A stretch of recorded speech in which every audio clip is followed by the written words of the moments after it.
الأطر التي ذهبت إلى الريف وهي لا تعرف الثقافة الريفية ولا تعرف اللغة الريفية، اضطهدوا الريفيين.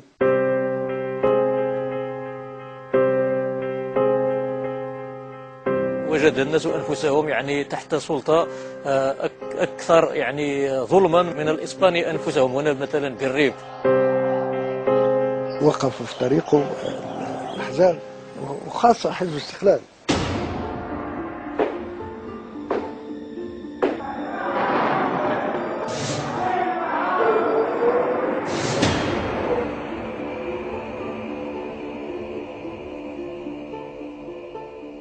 حاولت ميليشيات حزب الاستقلال آنذاك مع جهات أخرى وخاصة مدير الأمن الوطني آنذاك محمد الغزاوي اختطفوا الناس.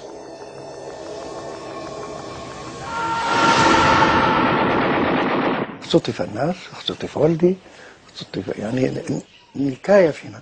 خطفوا خالي، قتلوه، كثير من الناس قتلوا، بعض العناصر الوطنية كانت انضمت معانا من حزب الشورى والاستقلال. وعبد الكريم في رسالة أرسلها في سنة 57 إلى البكاي يقول لهم: هل أنتم حكومة أم عصابة؟ وأخبره بوجود حوالي 76 مركز اعتقال غير شرعي.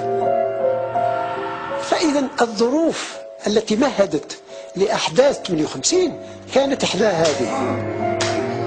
فهذا الشيء تكدس نفسيا عند الإنسان المغربي، ورد الفعل في الشمال.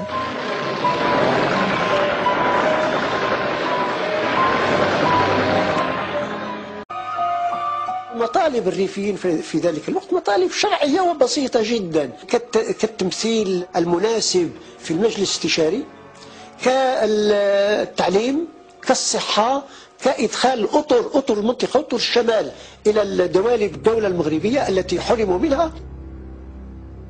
عبد الكريم كعادته كان يؤيد كل فكرة، كل حركة ترمي إلى تحرير الإنسان.